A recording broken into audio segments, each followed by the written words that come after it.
Palavra da Verdade, com Hernandes Dias Lopes. Meus amados irmãos, nós vamos abrir a Palavra de Deus na carta de Tiago, capítulo 3. Tiago, capítulo 3, versos de 1 a 12.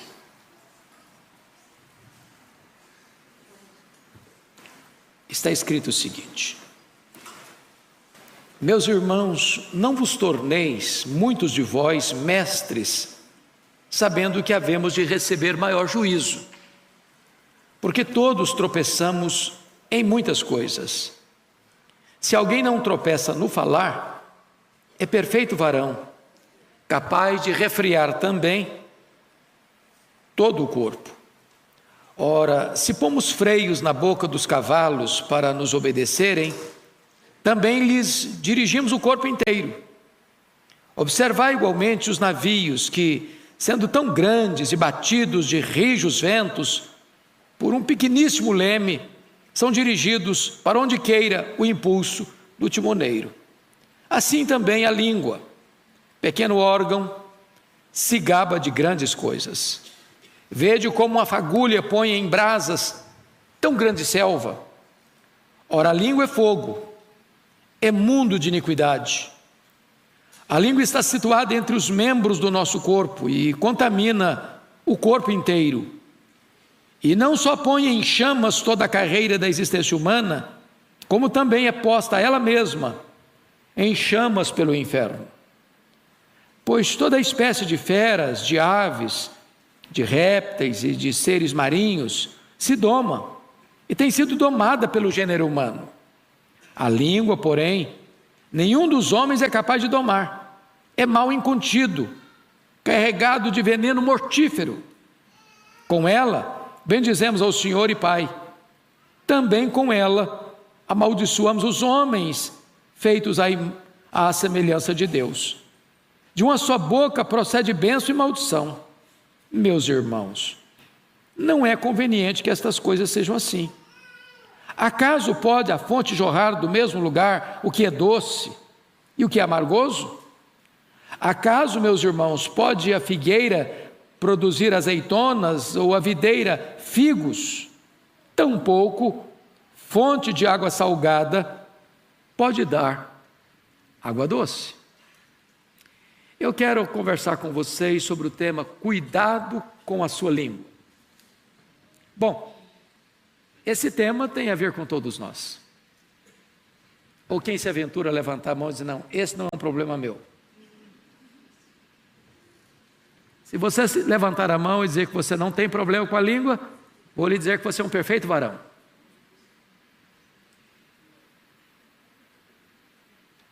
Em um grau maior ou menor, todos nós lidamos com esse problema.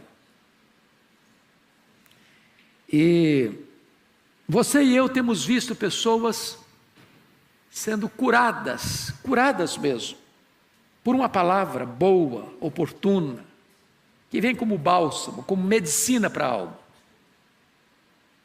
Mas também nós já vimos pessoas doentes, machucadas e feridas, porque foram vítimas de uma seta venenosa, de uma palavra ferina, de uma crítica injusta, de uma maldição imposta sobre ela. Eu não posso me esquecer, quando estava um dia no meu gabinete pastoral lá em Vitória, e entra uma mulher chorando, abatida, triste, e quando ela se acalmou um pouco, eu perguntei, o que está acontecendo com a senhora? Ela me respondeu, eu estava saindo de casa para vir para cá, e a minha vizinha pulou do 10º andar do prédio, se esborrachou no asfalto. E eu perguntei, mas que conexão tem esse fato com o fato da senhora estar aqui? Ela me respondeu, é que eu estou para fazer a mesma coisa, mas não tenho coragem. E eu perguntei, mas por que a senhora quer acabar com a sua vida? Ela me respondeu, porque desde criança eu escutei do meu pai que eu era um problema. E eu perguntei, mas o que é que a senhora fez diante desta palavra de seu pai? Ela disse, eu me casei com o primeiro pretendente que apareceu para sair de casa. E eu perguntei, e daí, o que aconteceu daí para frente? Ela disse, o meu marido é igualzinho meu pai. Me dizia que eu era um problema. Me divorciei dele, casei de novo. E o meu segundo marido repetindo as mesmas coisas. Me divorciei dele, casei a terceira vez. E o meu marido me fala as mesmas coisas. E ela conclui, pastor, eu sou um problema.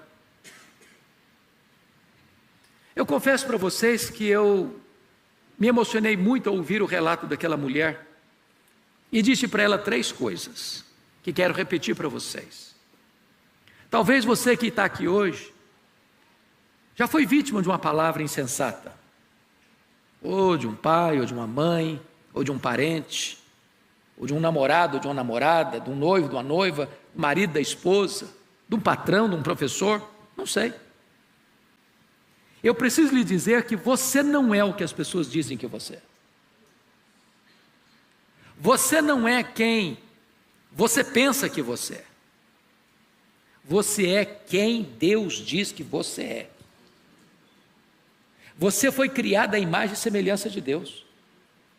Você tem valor para Deus. Você é precioso aos olhos de Deus. Apesar de quem você é, de quem eu sou, Deus nos ama. Então nunca aceite que alguém imponha sobre você uma palavra de fracasso, de derrota, de maldição, a ponto disso adoecer a sua alma. Os pecados da língua são muito graves. E o Senhor Jesus Cristo diz que nós vamos dar conta no dia do juízo por todas as palavras frívolas que nós proferimos. Só para fazer um checklist, você tem proferido palavras frívolas? Por exemplo, já falou mal dos outros alguma vez? Você já xingou alguma vez? Já perdeu o controle emocional, se destemperou emocionalmente alguma vez? Você já contou alguma piada imoral que não deveria ter contado, mas contou? Você já espalhou alguma fake news alguma vez? Você percebe que nós todos estamos nesse barco, num dado momento ou no outro da vida. Quando Provérbios, no capítulo 6, vai retratar os 6 pecados que mais a alma de Deus abomina, dentre eles estão 3 pecados da língua. Deus abomina a língua mentirosa, Deus abomina a testemunha falsa, mas a alma de Deus não tolera. O pecado que mais ofende a Deus é aquele que semeia contenda entre irmãos. O leve trás, o correio dos corredores, a pessoa que atiça, que joga uma pessoa contra a outra. E se você perceber, a carta de Tiago, que é uma carta prática, já trata desse assunto antes do capítulo 3. Confira comigo aí, no capítulo 1, no versículo 19, ele alerta: todo homem, pois, seja pronto para ouvir e tardio para falar. Tardio para falar. Se você falar com raiva, irado, no afogadilho da crise, você corre o risco de falar o que você não quer falar, com um tom de voz que você não deveria usar, acaba machucando a pessoa que você mais ama e perde a razão. Mas confira aí o capítulo 1, versículo 26. Diz assim: se alguém supõe ser religioso, deixando de refriar a língua, antes enganando o próprio coração, a sua religião é vã. Então note você que Tiago é uma carta prática. É claro que existem outros problemas que podem tornar a religião de alguém vã, mas ele destaca a língua desenfreada, a língua solta, a pessoa irresponsável na sua fala, que fala para depois refletir. E essa fala irrefletida, ou essa língua desenfreada ou solta, anula qualquer religiosidade que você possa ostentar. Então, Eu gostaria que nós, agora com a Bíblia aberta, em Tiago 3, pudéssemos examinar essa passagem. Então, Tiago vai tratar especificamente desse assunto. E ele começa dizendo assim: meus irmãos. Então, ele não está falando para o não crente, ele não está falando para o descrente, ele não está falando para o ateu, ele não está falando para o agnóstico, ele não está falando para o idólatra, ele não está falando para o feiticeiro, ele não está falando para aqueles que desprezam o conhecimento de Deus, ele está falando para dentro da igreja, falando para nós, para você e para mim. Meus irmãos, não vos torneis muitos de vós mestres, sabendo que havemos de receber maior juízo. Quanto mais conhecimento, quanto mais privilégio, maior a responsabilidade. E ele vai para o verso 2 e diz: porque todos tropeçamos em muitas coisas. Então, não tente ser uma pessoa santarrona, bater no peito e dizer: eu sou virtuoso, eu sou um crente modelo, eu sou um homem, uma mulher cheio do Espírito Santo, e começar a bater palma para você mesmo. E Tiago já começa admitindo que nós todos, alguns não, todos, tropeçamos em muitas coisas. Só não enxerga os seus pecados quem está longe de Deus. Se você andar na luz, até as manchas menores são notórias. Tropeçamos todos em muitas coisas. E aí ele destaca: se alguém não tropeça no falar, é perfeito varão, capaz de refrear também todo o corpo. Mas quem não tropeça no falar? Fazendo um inventário da nossa vida, pense comigo, 2022. Você já tropeçou no falar em 2022?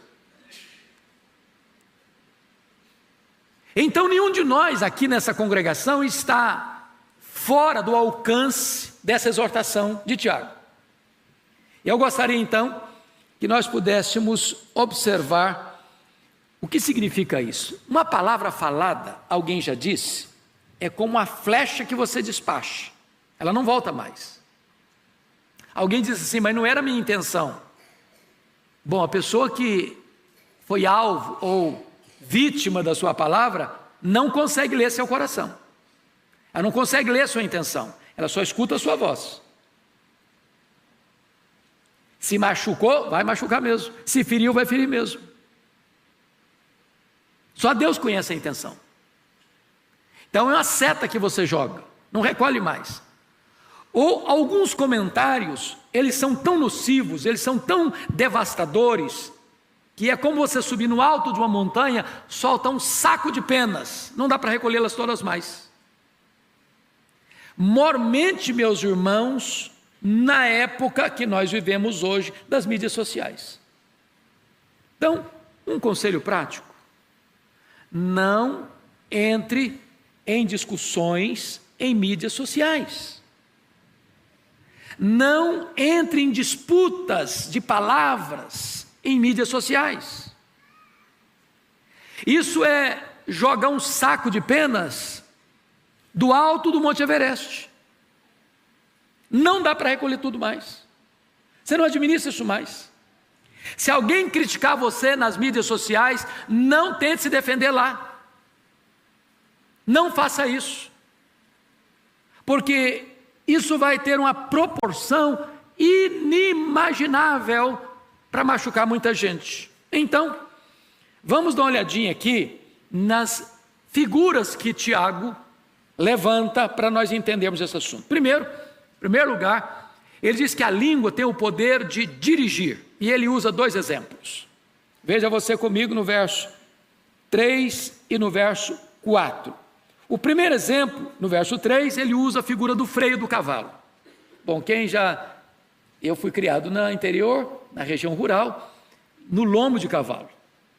Então a primeira coisa que você faz, um cavalo forte, que tem uma força descomunal, que pode usar essa força para o mal, se você montar num cavalo que não foi ainda adestrado, é um risco à sua vida. É preciso que tenha um amansador, adestrador profissional para domar, amansar, domesticar aquele animal. E qual é o instrumento que é usado? É o freio na boca. O freio na boca, se você controla a boca do cavalo, você controla todo o cavalo. Ele vai usar a força dele de maneira benéfica a você. Ele vai transportar você, ele vai transportar uma carga, ele não vai colocar você em risco, porque você controlou a boca dele, pelo freio. Na linguagem de Tiago, se você controla a sua língua, você controla o seu corpo, seus impulsos, a sua energia, tudo aquilo que você tem dentro de você de força vai ser canalizado para o bem e não para o mal. Mas se você não controla a sua língua, você se torna como um animal indócil e vai provocar desastres, riscos, perigos para você e para outrem. Essa é a linguagem de Tiago. Mas agora ele vai dar um segundo exemplo, no versículo 4.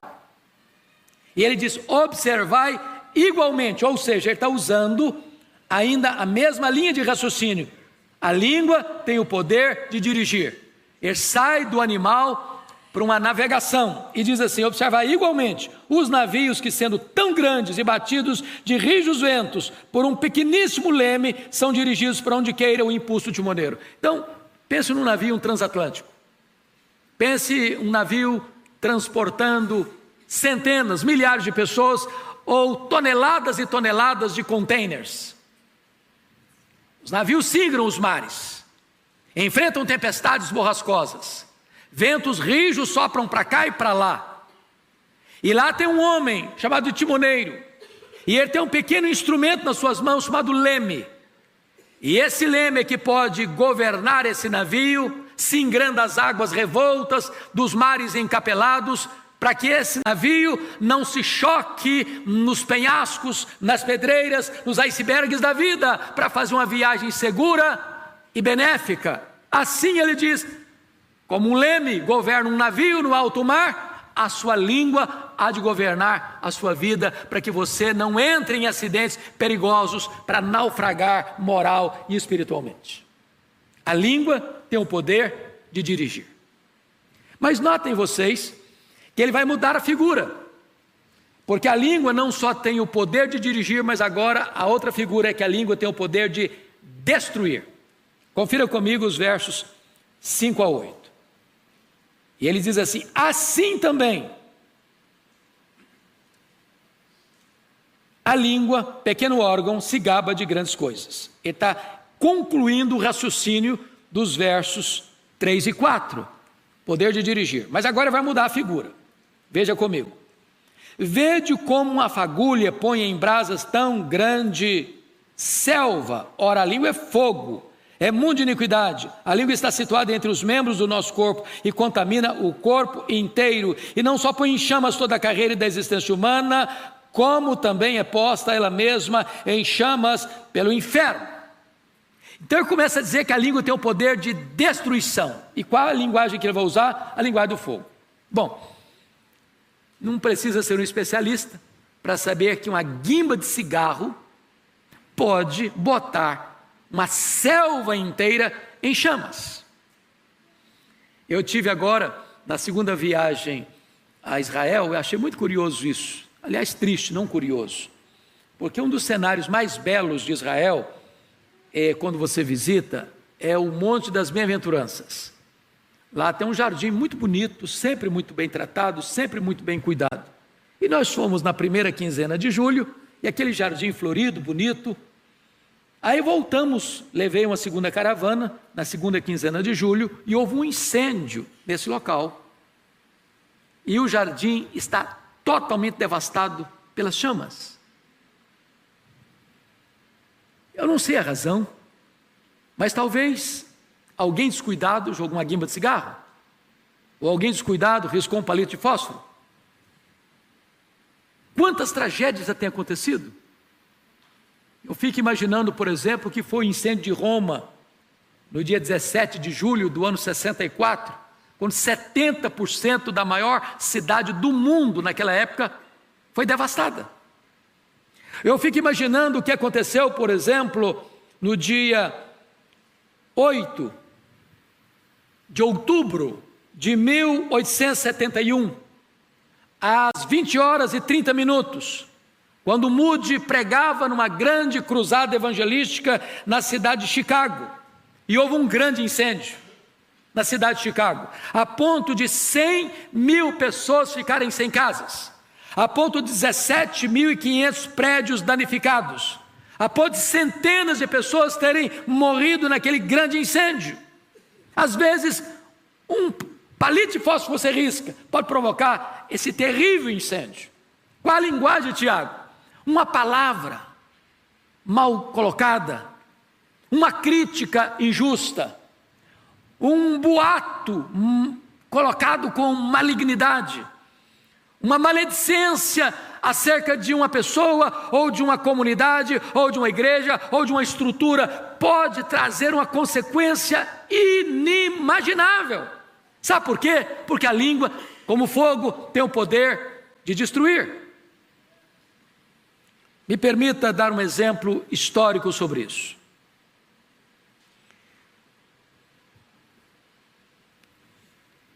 Há alguns anos, e isso foi antes do ano 1900, 4 repórteres estavam aguardando na cidade de Denver, no Colorado, a chegada de um importante senador dos Estados Unidos para uma entrevista com ele. E tinha muita gente aguardando. Ele tinha alguns projetos importantes para a cidade de Denver, no Colorado, e a imprensa estava lá.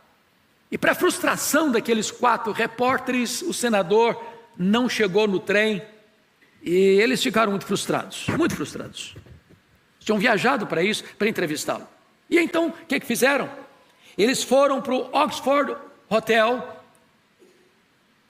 de Denver e se embriagaram naquela noite. E ao final daquela noite, eles resolveram escrever um artigo fantasioso, imaginário. E o tema do artigo deles, publicado no jornal, foi este: a China anuncia a derribada de suas muralhas centenares. E publicaram um fake news, uma notícia falsa, fantasiosa, espalhafatosa. E eles jamais podiam imaginar os desdobramentos dessa publicação. Foi como uma bomba explosiva. A China se alarmou. Os cristãos na China passaram a ser perseguidos. Em virtude desse fake news é que começa e provoca a revolução dos boxers. Em 1900, essa revolução se alastrou e milhares de pessoas foram mortas. Para vocês terem uma ideia, Estados Unidos, Inglaterra, Alemanha, França e Japão tiveram que capturar Pequim no dia 14 de agosto de 1900. Em 1901 é que veio o Tratado de Paz, mas foi o combustível para inflamar o nacionalismo francês, o nacionalismo chinês, encarnado na Revolução Comunista de 1949. O estupim desse fogaréu todo foi um artigo de fake news, foi uma palavra insensata, irrefletida, que trouxe consequências tão danosas. Agora, traz isso para a nossa realidade hoje, dentro da família, no casamento, nos relacionamentos interpessoais, dentro de uma empresa, dentro de uma igreja, dentro de um salão governamental, dentro das instituições republicanas. O que é que uma palavra mal colocada, nociva, maligna, perniciosa, mentirosa pode produzir de efeitos desastrosos? A língua é como fogo. Mas vejam vocês comigo, por favor, no verso de número 6 e 7, outra coisa interessante. Está escrito assim: a língua é fogo, é mundo de iniquidade. A língua está situada entre os membros do nosso corpo e contamina o corpo inteiro. E não só põe em chamas toda a carreira da existência humana, como também é posta ela mesma em chamas do inferno. Meus irmãos, quantas pessoas que destruíram a si mesmos por causa da sua língua? Quantas pessoas que morreram precocemente por causa da sua língua? Quantas pessoas criaram problemas gravíssimos para elas, para a sua família, por causa da língua? Quantos conflitos dentro das igrejas por causa da língua? Quanta destruição no mundo por causa da língua? Ela é perigosa. Mas agora, vejam vocês que a língua é tratada como uma espécie de fera, indomável. Aliás, acho que a fera mais perigosa do mundo é aquela que se esconde atrás da toca dos dentes. A língua. E eu quero chamar a sua atenção para o verso 7. Quando Tiago diz assim: pois toda espécie de feras, de aves, de répteis, de seres marinhos se doma e tem sido domado pelo gênero humano. O homem doma leão, doma tigre, doma elefante, doma rinoceronte, doma até cobra. O homem doma as aves, os botos, os animais, os peixes. Ou seja, tudo que Deus criou está debaixo do controle do governo do homem. Ele doma, ele tem o controle de dominar, de adestrar, de ensinar. Mas diz Tiago que um animal que é como fogo, o homem não consegue domar. Versículo 8: a língua, porém, nenhum dos homens é capaz de domar, é mal incontido, carregado de veneno mortífero. E agora ele vai usar a segunda figura. Primeiro é o fogo que destrói, agora é o veneno que mata. É um veneno letal. Vocês sabem que o veneno da língua é pior que o veneno da serpente, porque o veneno da serpente, quem botou na serpente foi Deus, mas o veneno da língua quem botou é o demônio. É um veneno incontido, é mortífero, é letal. Palavras matam. É por isso que a Bíblia diz lá em Provérbios 18, 21, que a morte e a vida estão no poder da língua. Quem bem a utiliza, come do seu fruto. Desta forma, irmãos, o que Tiago está dizendo para nós é que nós sempre deveríamos filtrar algo antes de falar. Está lá na carta de Paulo aos Efésios, capítulo 4, verso 29, assim: não saia da vossa boca nenhuma palavra torpe, e sim unicamente que for boa para edificação, conforme a necessidade, e assim transmita graça aos que ouvem. Vamos entender uma coisa aqui? Tem gente que quer ser mais real do que o rei, e diz: mas o que eu estou falando é verdade. O que o texto está dizendo é que a sua palavra deve ser unicamente a que for boa para a edificação, conforme a necessidade. Tem hora que você precisa ficar calado, nem que seja verdade. É inoportuno. O silêncio é de ouro. Então pergunta assim: é verdade? É oportuno? É necessário? Vai edificar? Porque se não passar por esse filtro, por essa peneira, ainda que você ache que você tenha razão, você vai trazer mais mal do que bem. Tem hora certa de falar, há tempo de falar e há tempo de ficar calado, diz Eclesiastes capítulo 3.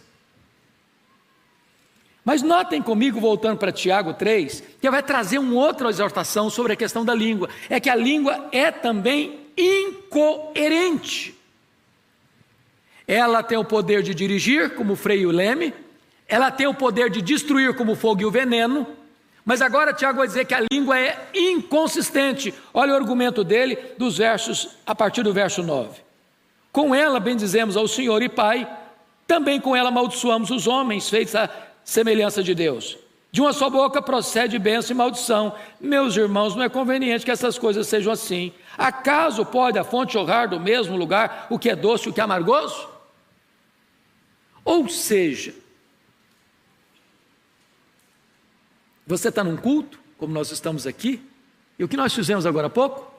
Nós cantamos louvores a Deus, nós exaltamos a Deus, nós enaltecemos a Deus, nós fizemos elogios a Deus. Daqui a pouquinho, você sai do templo, você passa pelos corredores, você entra lá no pátio externo, você pega um carro, um Uber ou um táxi, ou um ônibus, ou um trem, ou um metrô para sua casa, e de repente você começa a falar mal de alguém, sem perceber. Comentário desairoso, desnecessário. Você acabou de louvar a Deus aqui, e agora você está falando mal de alguém que foi criado à semelhança de Deus. Da mesma fonte está saindo água doce, está saindo água salgada. Somos um ser contraditório, paradoxal, parece que há uma esquizofrenia enfiada dentro da gente. Do mesmo jeito que você adora a Deus, no outro instante você está falando mal daquilo que você acabou de elogiar. Porque quando você fala mal do próximo, você está falando mal de Deus, que o criou, a sua imagem e a sua semelhança. Mas, amados, me permita a terceira figura que Tiago vai usar para nos ilustrar o poder da língua e a necessidade de termos cuidado com a nossa língua. Primeiro, a língua tem o poder de dirigir. Ela é como o freio de um cavalo, como o leme de um navio. Segundo, a língua tem o poder de destruir. Ela é como um fogo e ela é como veneno. Terceiro agora, a terceira figura que ele vai usar é que a língua tem o poder de deleitar e alimentar. Confira comigo, por favor, o que ele vai dizer no versículo 12. Acaso, meus irmãos, pode a figueira produzir azeitonas ou a videira figos? Tampouco fonte de água salgada pode dar água doce. O que ele está querendo dizer com isso? Se você parar para perceber, há duas árvores citadas aqui. A figueira produz o quê? Figos. E ele vai dizer que a videira produz o quê? Uvas. Tanto o figo quanto a uva são frutos deliciosos, que trazem prazer, trazem deleite, trazem sustento. Por isso que você vai e compra figo e uva até hoje. Mas ele está dizendo o seguinte: você porventura já viu em algum lugar, uma figueira produzir azeitona? Não é da natureza da figueira produzir azeitona. A oliveira produz azeitona, mas a figueira produz figo. Porventura você já viu uma videira, uma parreira de uvas produzir figos? É impossível, porque não é da natureza dela fazer isso. E aí ele começa a perguntar: mas como você que é um crente, lavado no sangue do Cordeiro, habitado pelo Espírito Santo, que foi regenerado, transformado, pode, sendo você uma fonte de água límpida e doce, onde as pessoas podem beber e se satisfazerem e se deleitarem, jorrar água salgada? Tampouco fonte de água salgada pode dar água doce. Como é que uma pessoa que não foi regenerada pode produzir vida através de seus lábios?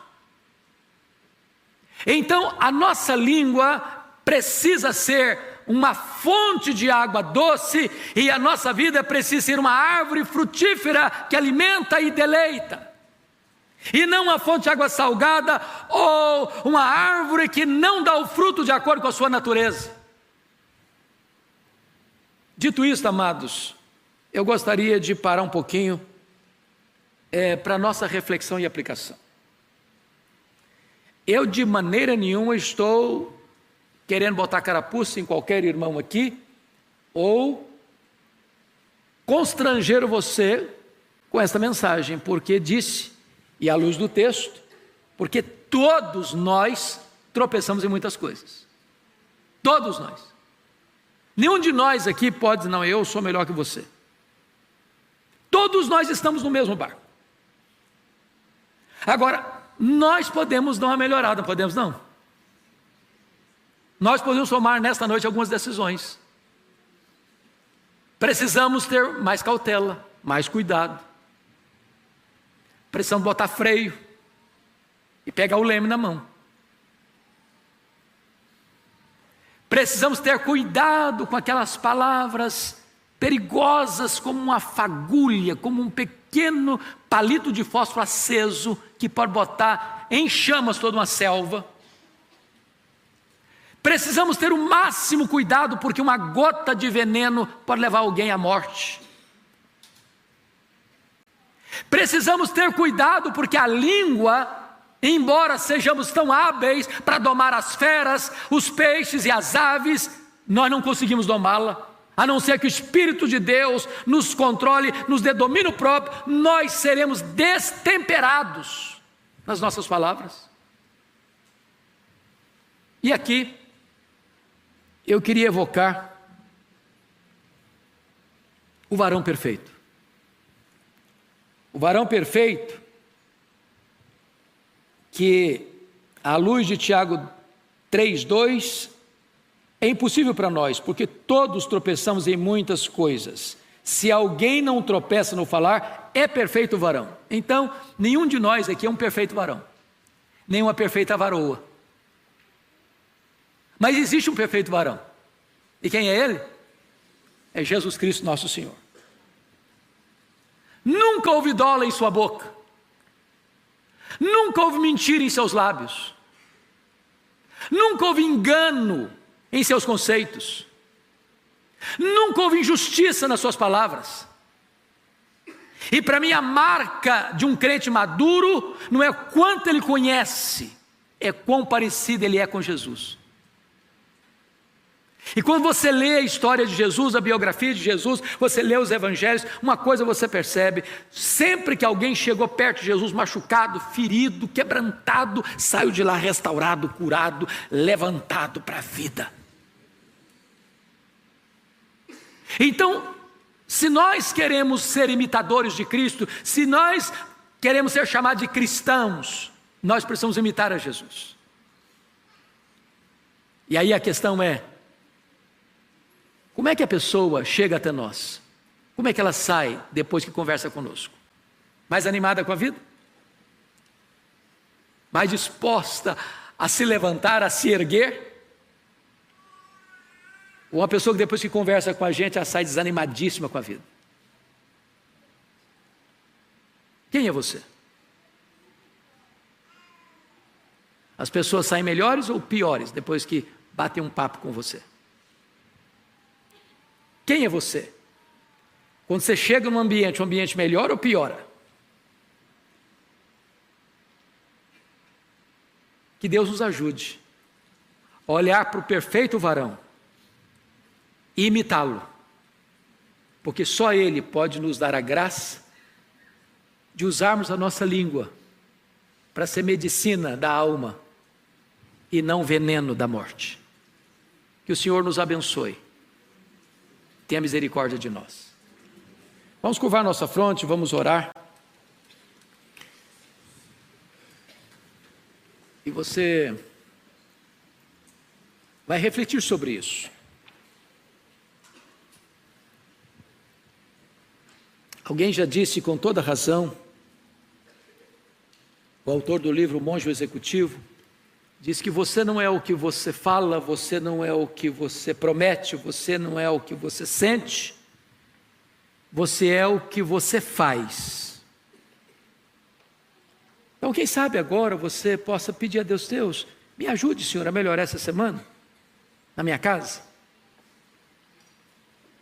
Usar um tom de voz mais manso, que às vezes não é o que você fala, é como você fala. Às vezes você tem até razão no que está falando, mas o seu tom de voz estragou tudo. Peça a Deus mansidão, peça a Deus domínio próprio, peça a Deus autocontrole, peça a Deus oportunidade de você usar a sua língua para abençoar alguém, para encorajar alguém. Nesse tempo de tantas tensões relacionais, ajude alguém. Dê uma palavra boa para alguém, encoraje alguém, seja um bálsamo para alguém. Meu Deus, nós estamos todos aqui, carentes da Tua graça, necessitados da Tua ajuda.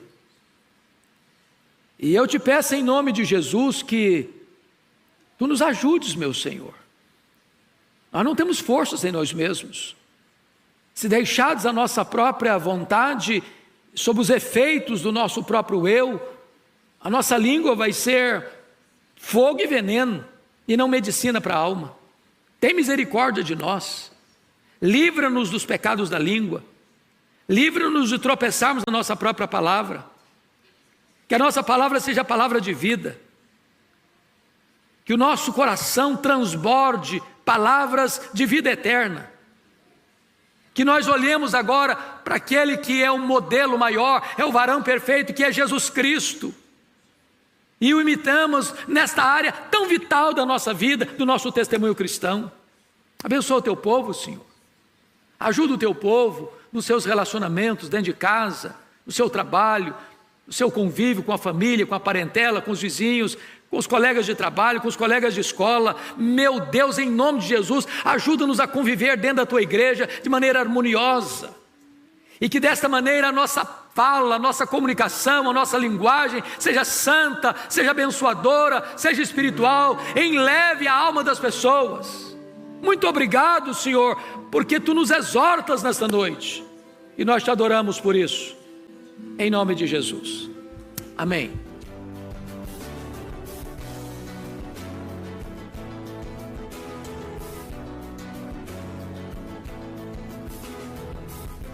Palavra da Verdade, com Hernandes Dias Lopes.